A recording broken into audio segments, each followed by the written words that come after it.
मान्यवर, जो दूसरा सुधार लेकर आए किरण जी, वो ही है कि धारा 36 में वक्फ संपत्तियों को बिना किसी स्पष्ट प्रक्रिया से, मालिकी की प्रक्रिया से पंजीकृत नहीं किया जा सकता। मान्यवर, अपील का प्रावधान वर्तमान में अधिनियम में ट्रिब्यूनल के निर्णय के खिलाफ अपील करने का कोई प्रावधान नहीं है। ये दृष्टिभ्रम खड़ा कर रहे थे गोगाई जी कि हाईकोर्ट में जा सकते। हाईकोर्ट में सिविल सूट नहीं जा सकता, रीट के अधिकारों का उपयोग कर हाईकोर्ट में जा सकते। सिविल सूट में ज्यादा प्रोटेक्शन मिलता है मूल मालिक को। आपने सिविल सूट को खत्म कर दिया था। रीट के जुडिक्शन बहुत सीमित है, हम सब जानते हैं कि ये सीमित कर दिया गया था, आप भी जानते हो, मगर आपको वोट बैंक चाहिए। मान्यवर, ये हमारा स्पष्ट सिद्धांत है भारतीय जनता पार्टी की, मोदी सरकार का, कि वोट बैंक के लिए हम कोई कानून नहीं लाए। कानून न्याय के लिए होता है, कानून लोगों के कल्याण के लिए होता है। इन्होंने कहा कैसे कैसे कानून आए हैं, मैं बता देता हूं साहब। अभी कांग्रेस के महासचिव और माननीय सदस्य कह रहे थे क्या कानून आ रहे हैं सब, किस प्रकार के कानून आ रहे हैं। मान्यवर, इसी सदन में नरेंद्र मोदी सरकार ही महिलाओं को 33% आरक्षण का कानून लाई। इसी सरकार में पिछड़ों को संवैधानिक अधिकार दिया गया। मान्यवर, इसी सरकार में बजट जो आए, इसमें गरीबों को गैस, शौचालय, पानी, 5 लाख तक का बीमा, 5 किलो अनाज, बिजली और घर दिए गए। मान्यवर, और कन्वर्जन कानून की बात करते थे और हंसते हंसते कहते थे कर्नाटक सरकार कन्वर्जन कानून लेकर आई है। सबसे पहला कन्वर्जन कानून उड़ीसा और मध्य प्रदेश में कांग्रेस सरकार लेकर आई, मगर उस वक्त कांग्रेस सरकार तुष्टीकरण की नीति पर नहीं चलती थी, महात्मा गांधी के सिद्धांतों पर चलती थी। मध्य प्रदेश और उड़ीसा में सबसे पहला कन्वर्जन के खिलाफ कानून कोई लाया तो कांग्रेस पार्टी लाई, और मुझे गर्व है मेरी पार्टी की सरकारें कन्वर्जन पर कानून लाती है। मान्यवर, सबको अपना धर्म का अनुसरण करने का अधिकार है, कोई शौक से करे, मगर लोभ, लालच, भय, इससे धर्म परिवर्तन नहीं कराया जा सकता। किसी गरीब के पास खाना नहीं है, खाना देकर उसका धर्म बदला दोगे?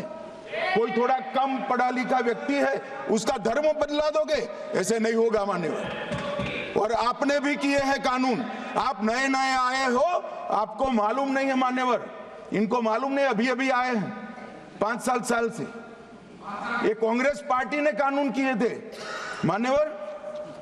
अपील का प्रावधान भी हमने आगे बढ़ाया और गैर मुसलमानों के द्वारा दान की गई संपत्तियों पर,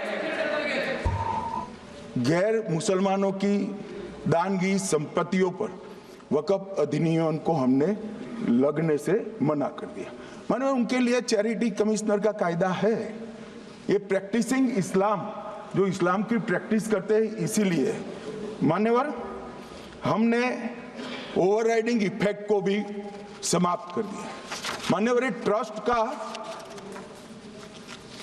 नियमन करने का जो कानून होता है, जैसे चैरिटी कमिश्नर के कानून में कोई ओवरराइडिंग इफेक्ट नहीं है।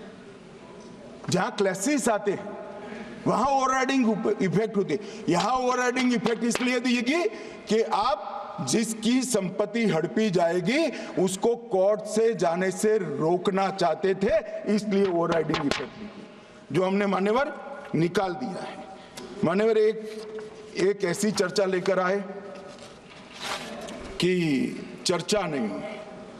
मैं आपको बताना चाहता हूं 2013 में जो अमेंडमेंट बिल आया, जिसके कारण ये बिल लाना पड़ा, वो बिल में कुल मिलाकर 5.4 घंटे चर्चा हुई थी, 5.5 घंटे दोनों सदन मिलाकर, और इस बिल में दोनों सदन मिलाकर 16 घंटे चर्चा हो रही है मान्यवर, 16 घंटे। इसके अलावे हमने डिमांड किया समिति बनाओ, समिति भी बनाई, 38 मीटिंगें हुई, 113 घंटे चर्चा हुई, 284 हितधारक बनाए गए। वक्फ बोर्डों की संख्या जो उपस्थित वक्फ बोर्ड भी हुए राज्यों के 25 हुए, राज्य सरकार के प्रतिनिधि 15 राज्य सरकारों के आए, सांसद 8 हुए, विधायक विधान परिषद 7 हुए और अध्ययन दौरे 3 किए गए और अल्पसंख्यक आयोगों को भी 5 बुलाया गया।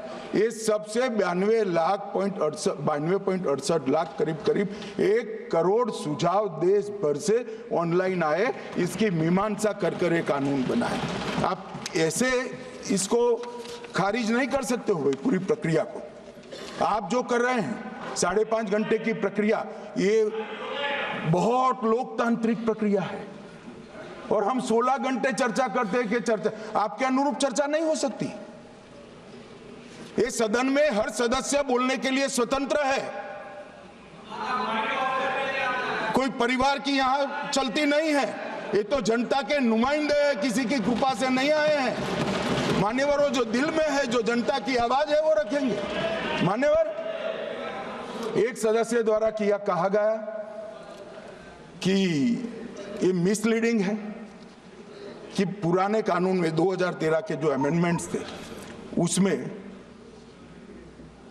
अपील का प्रोविजन था।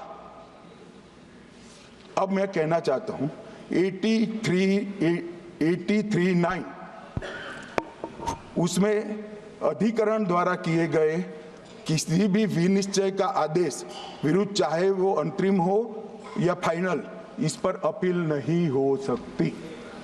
इसका मतलब अपील का प्रोविजन आपने रखा ही नहीं था। सिविल न्यायालय, राजस्व कोर्ट और अन्य प्राधिकरण, उसके अधिकार क्षेत्र पर भी प्रतिबंध लगा दिया गया और सरकारी अधिसूचना जो बाद में वक्फ बोर्ड और वक्फ परिषद के एडवाइस से होगी, इसको भी कोई चुनौती नहीं दे सकता। मान्यवर, मुझे ये बताओ कि अभी फैशन है संविधान लहराने की। ये संविधान के हिसाब से सरकार का या किसी भी निजी संस्था का कोई भी फैसला मान्यवर कायदे की कोर्ट से बाहर कैसे हो सकता है? कोई भी फैसला हो, ये देश की अदालत वो फैसले तक रीच नहीं रखेगी। नागरिक ग्रीवेंसेस लेकर कहां जाएंगे? जिसकी भूमि हड़प कर ली गई वो कहां जाएगा? ऐसा नहीं चलेगा। आपकी वोट बैंक के लिए आपने किया था, हम खारिज कर रहे हैं, हम खारिज कर रहे हैं। ऐसा नहीं चलेगा। अदालत में जाइए, जिसको ग्रीवेंसेस है आइदर और साइड से, और अदालत न्याय करेगी। न्याय के लिए तो अदालतें बनी हैं। और मान्यवर, यहां एक सदस्य ने कह दिया माइनॉरिटी इस कानून को स्वीकार नहीं करेगी। क्या धमकाना चाहते हो भाई? संसद का कानून है, सबको स्वीकार करना पड़ेगा। स्वीकार नहीं करेंगे मतलब क्या है? कैसे बोल सकते हैं कोई हम कानून को स्वीकार नहीं करेंगे? ये कानून भारत सरकार का है, हर एक पर बंधन करता होगा और इसको स्वीकार करना पड़ेगा।